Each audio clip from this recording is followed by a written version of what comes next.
함께 해주실 분 KTB 투자증권의 이성웅 차장입니다. 안녕하세요. 네, 안녕하십니까? 네, 한 주의 마무리니만큼 한 주 동안의 시장과 현재 분위기 좀 점검해보는 시간으로 삼아보겠습니다. 오늘 증시 흐름 좀 밋밋한데요. 어떻게 보고 계세요? 네, 우선 전일에 지금 급등을 했었던 부분에 있어서 오늘 좀 기대를 했었는데, 어제 그런 상승은 컸지만 오히려 지금 차익실현 부분은 좀 제한적으로 나오고 있기 때문에 너무 시장에 대해서 부정적으로 볼 필요는 없다라고 좀 생각이 되고 있고요. 외국인과 기관 쪽에서의 순매도 같은 경우에도 어제의 그 순매수폭에 비해서는 제한적으로 가고 있기 때문에 우선 오후장 한번 또 기대해봐도 괜찮지 않을까라고 좀 판단되고, 지금 현재 여러 가지 악재가 우호적으로 간다고 하지만 이 악재가 호재로 바뀌는 부분은 좀 아니라고 좀 생각이 되고 있습니다. 역시 우크라이나 사태 어떤 안 좋은 얘기는 제한적으로 들리지만은 유의미한 협상 타결 소식 아직 안 들려오고 있기 때문에 계속 지켜봐야 되는 건 맞다라고 좀 생각이 되고 있고요. 또 이제 미국 증시에서 중국 관련 기업들이 급락한 점도 좀 오늘 시장은 약간의 어제 상승 랠리를 이끌기에는 좀 부족한 면이 좀 있지 않나라고 좀 판단되면서 한마디로 방향성을 오전에는 좀 살펴보는 그런 장이지 않나 이렇게 판단됩니다. 네. 확실히 불확실성이 해소됐다라기보다는 조금씩 좀 익숙해지는 그런 국면인 것 같아요. 그래서 여전히 좀 숙제가 한켠에서는 남아있는 모습인데, 국제 유가 파트부터 좀 보겠습니다. 간밤에 다시금 또 반등하면서 배럴당 $100 위로 올라서서 오늘장 이 석유 도소매 관련된 기업들 출렁출렁하고 그렇습니다. 아무래도 인플레를 야기하는 요인 가운데 가장 큰 부분을 차지해서 이 부분 전망을 좀 해봐야 될 것 같은데요. 엇갈리긴 하더라고요. 국제 유가 어떻게 될 거라고 보세요? 네, 지금 국제 유가는 저는 이제 개인적으로는 계속 우상향 가능성이 좀 크다라고 좀 생각이 되고 있고요. 시청자분들께서도 이제 지역적 리스크 때문에 이 러시아가 생산에 대한 중단 4월부터 얘기 나와주고 있는데, 어떤 이런 부분에 있어서 주가가 오를 거라고 생각하고 있지만, 제가 본다고 하더라도 지금 현재는 미국뿐만 아니라 중국 같은 경우도 그렇고 지금 경기 부양 의지가 크기 때문에 한마디로 유가에 대한 수요 부분 자체는 계속해서 늘어날 수밖에 없는 상황이다라고 말씀드릴 수 있겠고요.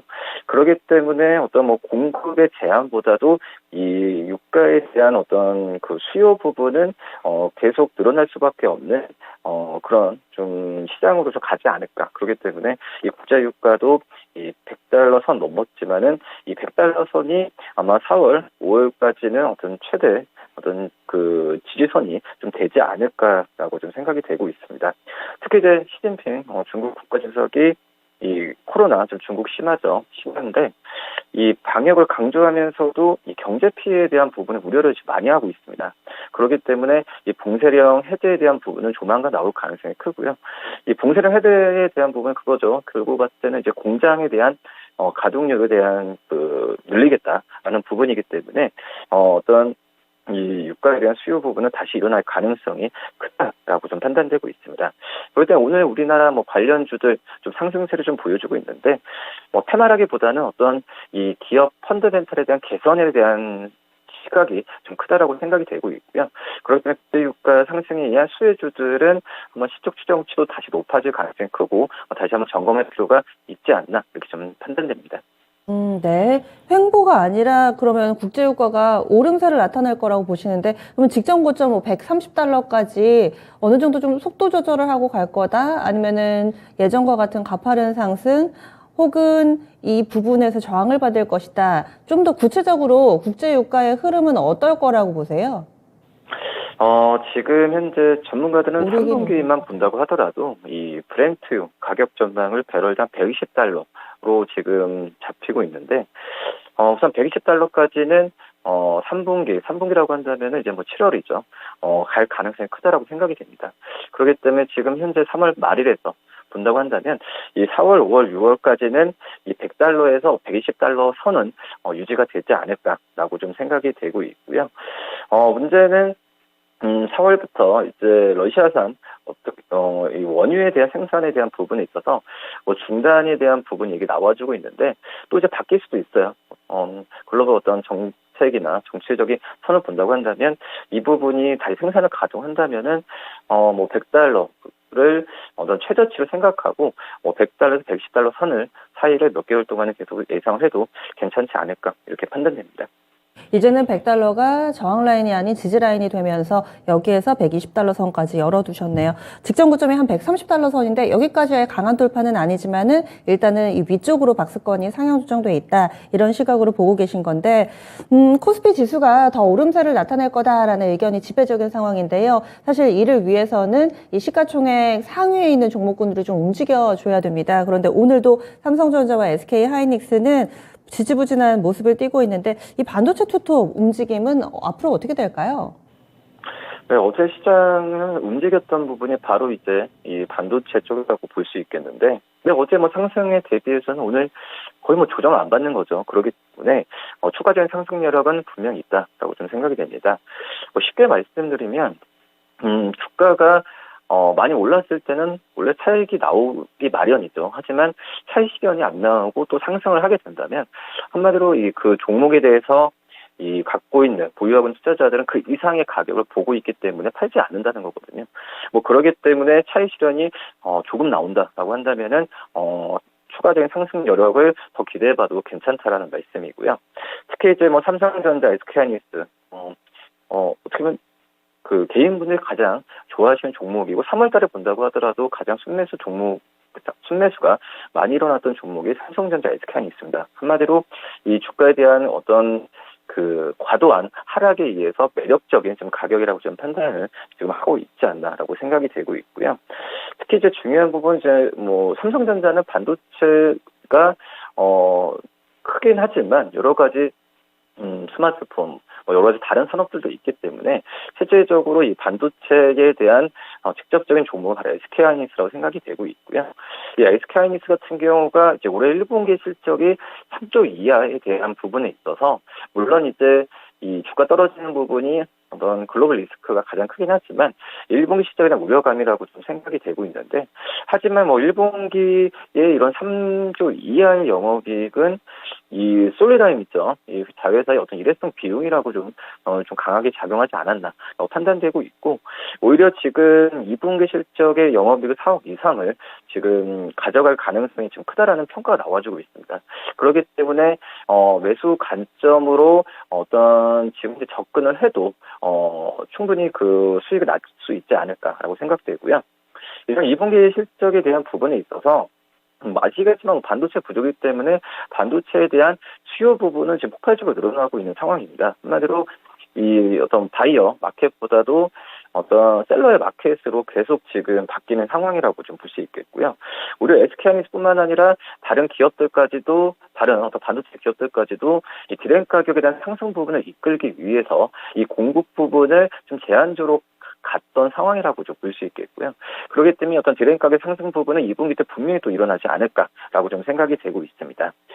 특히 이제 어떤 이 원가 보다도 판매 가격 상승 부분을 충분히 이런 원가에 대한 상승 부분을 만회할 만한 폭발력을 갖고 있기 때문에 반도체 업종 뭐 사이클, 슈퍼 사이클에게보다도 어떤 과대 낙폭에 의한 반등 부분은 좀 빠르게 일어난다고 생각이 되고 있고요.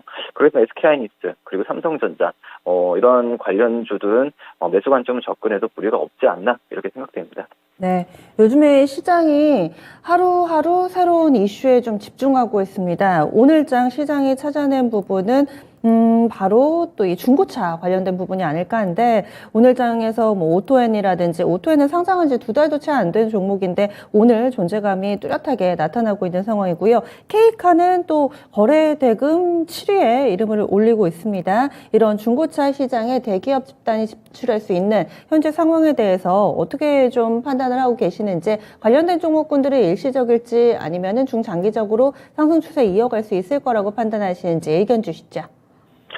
네, 우선 대기업이 중고차를 판매할 수 있는 얘기가 나왔는데 그 전부터 좀 말을 많았던 상황이라고 볼 수 있습니다. 하지만 최종적으로 이제 대기업이 중고차에 대한 이 판매에 대한 부분에 있어서 허가를 받았는데요.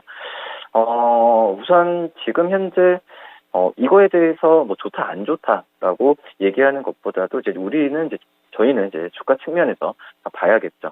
관련주들의 수혜주들은 분명히 있다라고 생각이 되고 있고요.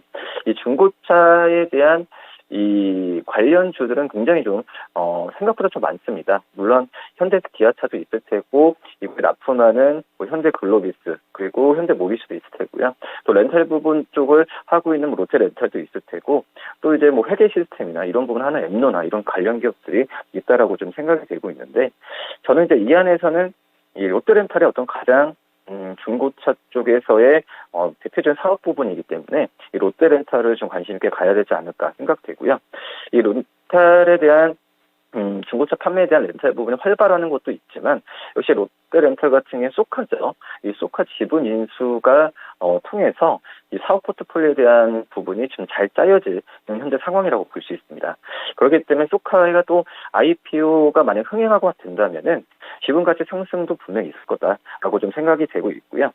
우선 지금 이제 뭐 카쉐어링이나 여러 가지 부분에 있어서 그런 좀 트렌드로 좀 가고 있기 때문에 이 렌탈에 대한 어떤 사업 부분은 계속 좋아질 가능성이 크지 않을까라고 좀 생각이 되고 있습니다.